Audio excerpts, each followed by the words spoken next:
Hey there guys, welcome to another episode of Collecting Corner here at On The Bubble. Now there's no product opening today, I'm trying out something a little bit different. Like I've said before, I'm going to try a few different things, see what you guys like, see what you're interested in, and go with that. So today what I'm going to do is I'm going to talk to you about a few cards in my own personal collection and tell you the story behind how I got them. Just basically talk through the cards, as that's something that some people have said they'd like to see. Now the cards I'm going to talk to you guys about are a really nice set, which I'm really happy to have finally got finished. And it's the winners' trophy cards from the World Championships, the 1, 2, 3 and 4. So if people don't know, these trainer cards are given out to people who place highly at the World Championships. Originally, there was only a number 1, number 2 and number 3 given out to the players in each division who finished in that respective spot. And that practice stayed the same from 2004 all the way up to 2012. Even though in, I believe, 2009, they actually abolished the 3rd and 4th place playoff, so whoever got the number 3 trainer was based purely on Swiss standings. And for a $2,000 card, that was actually quite a big deal. Which seems to be why this year, in 2013, they added in the number 4 trainer as well, which is given out to whoever finishes 4th place. The other major change in 2013 was that they actually gave them out to the video game players as well who finished in top 4. So there are actually 6 copies of each of the 2013 prints of the card, whereas there are only 3 copies of each of the prints from 2004 to 2012.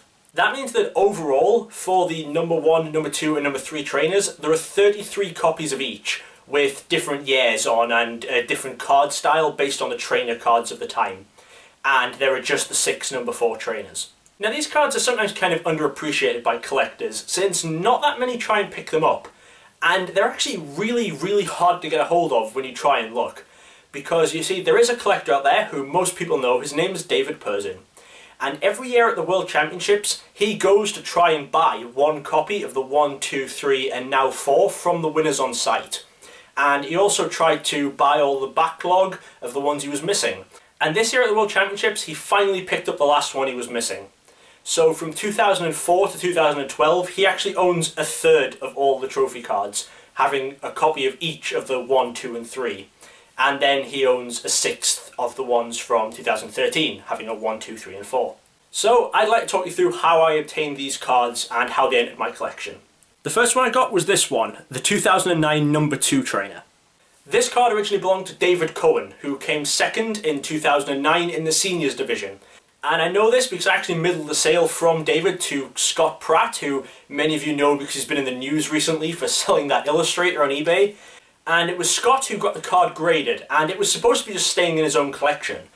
But then Scott came to a point where he needed to sell off a few cards just to get some money behind him, and since he's mainly a Japanese collector, his English ones were the first ones to go. Now, up to this point, I'd never even considered possible that I would be a person who owned a Pikachu trophy card. They were just some mythical goal in collecting that I figured happened to other people and I would never get one. But when I thought about it, I realised that the money I was spending on cards was enough for me to purchase one of these trophies. It was just that I was spending it in smaller amounts on more different cards, but I realised that if I just didn't buy other cards for a few months, I could save up and I would be able to afford this card. So, first thing I did was I talked to Scott, found out exactly what the lowest price was that he'd go on it, and for anyone interested, that price was $3,000. And I just said I was going to save. We came up with a bit of a payment plan. I paid him in 2 chunks, and I finished paying for the card just before Worlds 2012, and he actually sent the card so it was waiting for me when I got home. And when I was at Worlds 2012, I was thinking, that's it, I finally own a Pikachu trophy card. I mean, maybe one day I'll eventually get the set.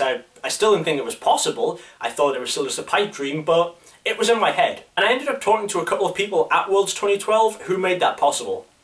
First I spoke to Dave Perzin again. It turned out that in 2007 he'd actually purchased 2 of the number 1 trainer cards, so he had 1 spare. And I also ended up talking to Vince Kreckler, whose son Alex had come 3rd in 2011 and had the number 3 trainer card. David had never specified a price that he wanted for it, but Vince had said that he wanted $2,000 for Alex's card. So I thought it over, and when I got home, I again just started saving. And when it got to December 2012, I was able to send Vince the money, make a payment for the card. Now originally I was going to get Vince to send the card straight on to Scott, because I knew Scott was going to grade it for me. But there was a few complications in that, so Vince just ended up holding the card until I was able to pick it up from him in person at Worlds 2013. And a bit before Worlds 2013, I was talking to David again, told him how I managed to pay for the number 3 and how I was just missing the number 1.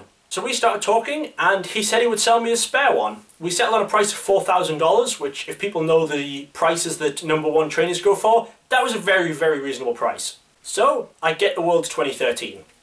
I believe it was the Thursday or Friday that I'm there that I first bump into Vince Kreckler, and we go over to his hotel room and I pick up this guy. The 2011 #3 trainer. Obviously it wasn't graded at that point, that comes later. Then I believe it was Saturday morning I finally get to meet David.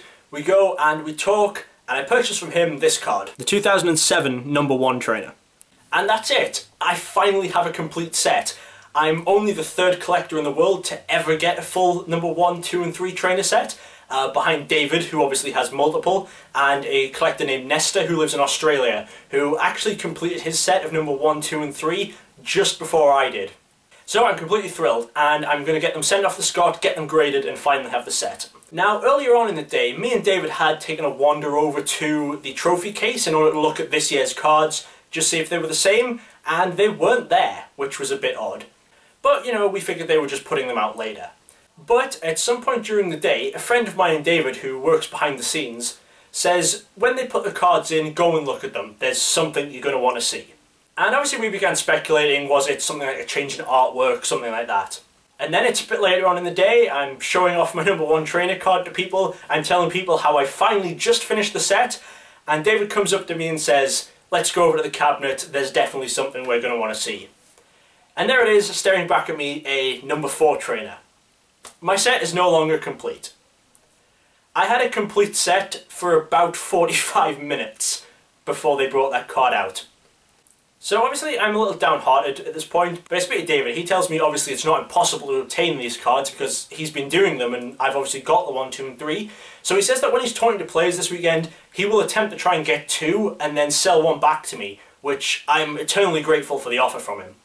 Now, anyone who doesn't know how the World Championships ran last year, they played all the way up to the semi-finals on the Friday, for everyone except Masters TCG because it ran on too long. So, when the TCG semi-finals of seniors and juniors are finishing, we go over, we try and talk to some people about the #3 and 4 cards. And David actually manages to get his #3 trainer there and then.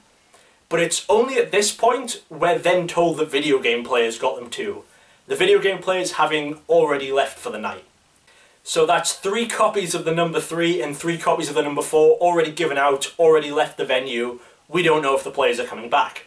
So the next day, when the finals and everything are happening, we again try and approach some of the TCG winners of the #4 trainer.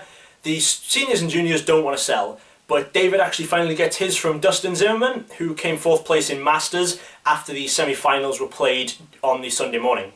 And I was also on the lookout for Aaron Zeng, who I knew was trying to sell his #3 trainer, since I said I'd come and speak to him and let him know the best way to sell it. So I speak to Aaron and he tries to get me in contact with one of the winners of the #4, but it just doesn't happen. They're just not there. He's unable to find them. So I go home empty-handed. Then when I get back home, I think I'm going to look up the results. I'm going to see exactly who it was I need to speak to, see who has them, just try it out. I narrowed it down to 2 possibilities, Ben Gould and Brian Huff, who came 4th place in Masters and Seniors respectively in the video games. And so I go about this the only way I know how. I type their names into Facebook and see if I'm able to contact them that way. No luck with Brian Huff, but Ben Gould's profile pops up. So I drop him a quick message and ask him if he's looking to sell the card. Initially he wasn't, but I made him an offer and eventually he accepts. Now like I said, David had offered to purchase the card and sell it back to me, so speaking to David, that's what we did.